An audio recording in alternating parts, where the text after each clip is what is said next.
Almolonga était un village très pauvre.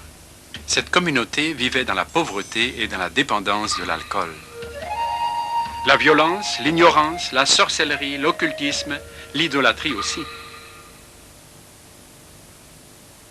Dans quelques kilomètres, nous entrerons dans la ville d'Almolonga. On compte environ 200 000 habitants dans cette ville. La plupart ont décidé d'une manière consciente de stopper l'adoration des esprits des ancêtres. C'est pourquoi Almolonga est aujourd'hui l'une des villes les plus propres, les plus prospères dans tout le Guatemala. C'est aussi une ville remplie d'églises.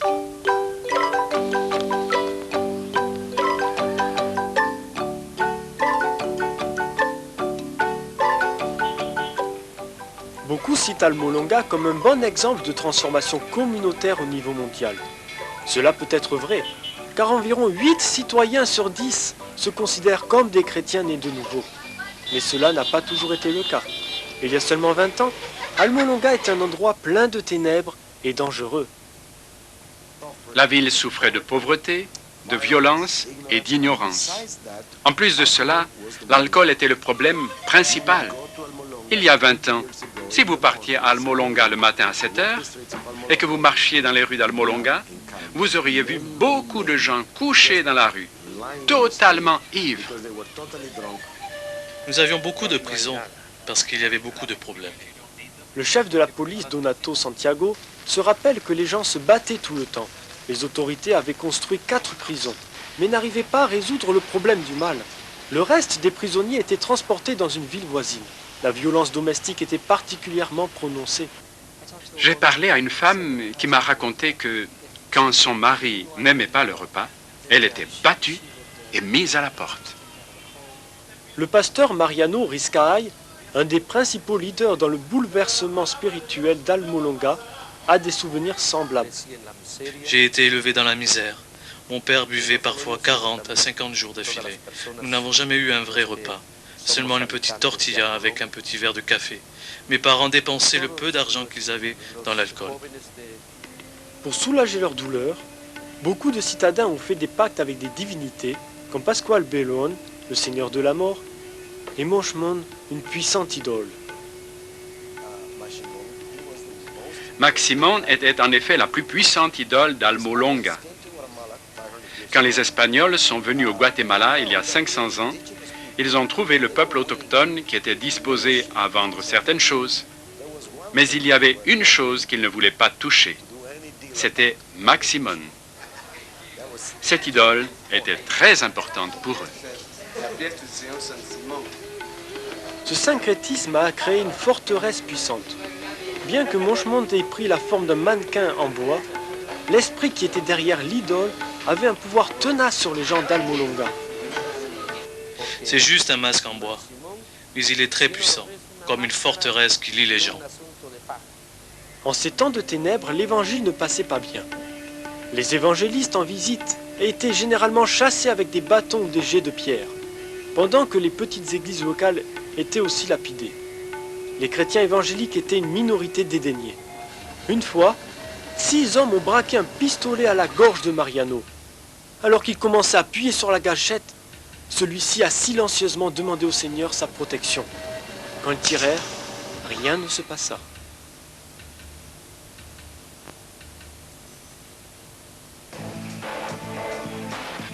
Délivré de la mort, le pasteur Riscaay appela son petit groupe à la prière.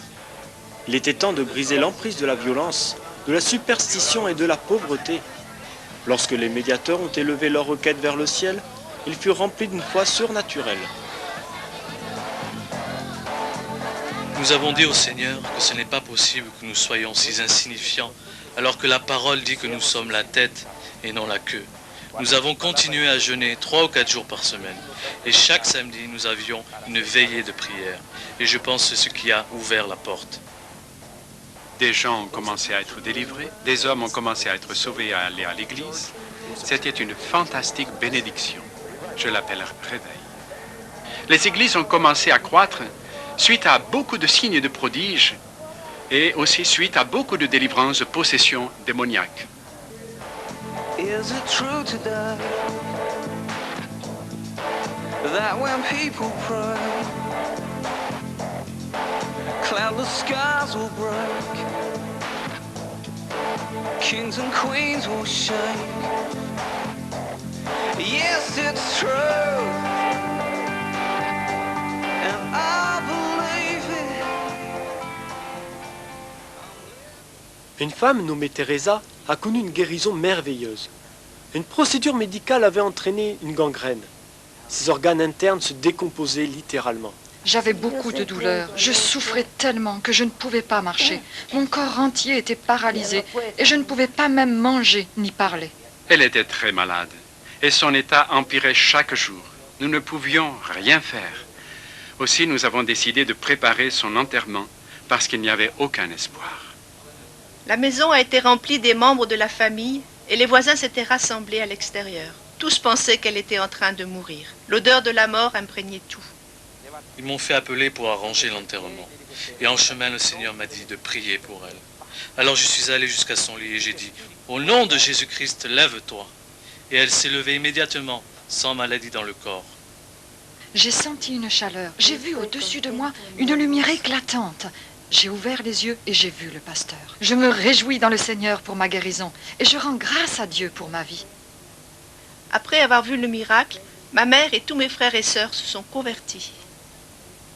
Avec de tels témoignages, des centaines de personnes ont commencé à donner leur vie au Christ. Quand les gens ont vu que l'Évangile avait commencé à changer les vies, ils s'y sont intéressés. Ils ont été de plus en plus attirés par l'Évangile parce qu'ils ont vu la transformation dans les différentes vies. Maintenant, il y a plus de 2 douzaines d'églises évangéliques dans Almolonga, une ville de 19 000 habitants seulement. L'église El Calvario de Mariano Riscay a 1200 places assises et presque toujours remplies. Mais la présence du Saint-Esprit ne se mesure pas seulement à la croissance d'églises. Une promenade dans la zone commerciale d'Almolonga montre l'impact de la transformation du réveil social.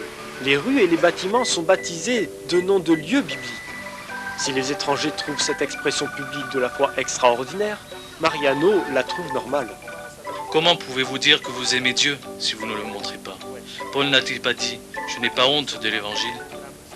Auparavant, Almolonga était parsemé de bars ou de choses semblables, 36 au total. Maintenant, il n'y en a que 3. Comme la boisson s'est arrêtée, la violence aussi a cessé. Depuis 20 ans, le nombre de crimes dans la ville a beaucoup diminué. En 1994, la dernière des 4 prisons d'Almolonga a été fermée. Le bâtiment transformé s'appelle maintenant le Hall d'honneur. Pour le chef de police Santiago, ce sont de bons moments. Maintenant, vous n'avez donc aucune prison en ville? C'est vrai, nous n'en avons pas. Parce que vous n'en avez pas besoin?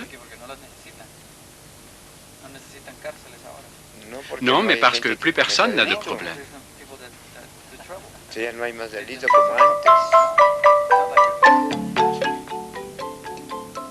Même le centre agricole de la ville est revenu à la vie. Pendant des années, les champs qui sont autour d'Almolonga ont souffert d'une combinaison de l'aridité du sol avec de mauvaises habitudes agricoles. Mais quand les gens se sont tournés vers Dieu, ils ont vu une transformation remarquable de leurs terres. Almolonga est devenue une vallée fertile. La terre est si fertile qu'elle produit les meilleurs légumes. Les habitants ont jusqu'à 3 récoltes par an. Ils vendent leurs légumes au Guatemala, au sud du Mexique et aussi au Salvador. Avant le réveil spirituel, les producteurs exportaient 4 chargements de camions par mois. Maintenant, ils quittent la ville 40 fois par semaine. Le lieu est surnommé le potager de l'Amérique et la production d'Almolonga relève des proportions bibliques. Vous devez les voir pour croire. Les betteraves pèsent 2 kilos. Une carotte est de cette taille. C'est simplement incroyable. Elles sont plus grosses que mon bras.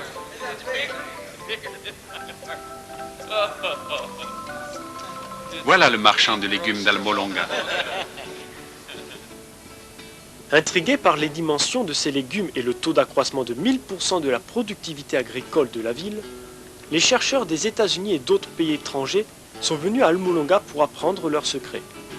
Mais la réponse n'a pas été ce qu'ils attendaient. C'est à cause de la sagesse que Dieu a donnée aux fermiers à Almolonga qu'ils ont les meilleures récoltes par rapport aux méthodes scientifiques. Et les fermiers rendent constamment gloire au Seigneur, parce que c'est lui qui donne la moisson abondante. Avant, pour les récoltes des radis, cela nous prenait jusqu'à 60 jours. Mais depuis que Dieu a visité la ville, cela ne prend que 40 jours. Et même très souvent, cela ne prend que 25 jours. Vous pouvez réellement voir un parallèle entre la foi des gens et l'amélioration du sol. Quand les gens ont commencé à croire en Jésus-Christ comme Seigneur et Sauveur, les légumes ont commencé à croître. Une fois que les gens ont été libérés, ils ont commencé à travailler. Quand ils se sont mis au travail, cela a rapporté.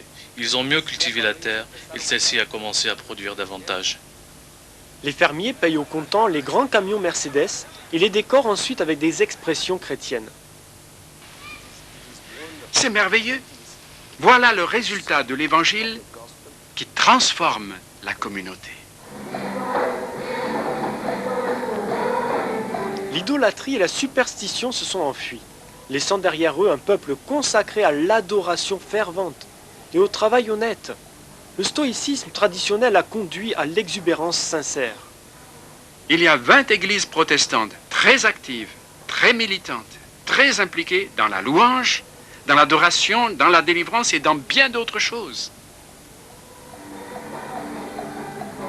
En dépit de leur succès, les croyants à Almolonga n'ont aucune intention de baisser les bras. Beaucoup jeûnent 3 fois par semaine et continuent à assaillir les forces des ténèbres par la prière et l'évangélisation. Quand les villes voisines célèbrent le jour des morts, les gens d'Almolonga vont en masse adorer le Dieu vivant.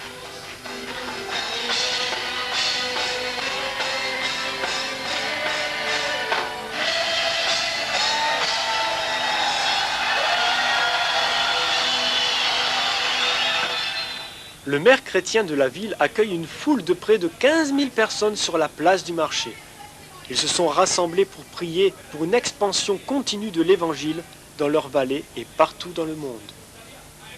Le prix que nous avons payé pour cela, c'est la sainteté et la consécration. La prière et le jeûne nous donnent des victoires sur les principautés. Ce n'était pas une préparation théologique.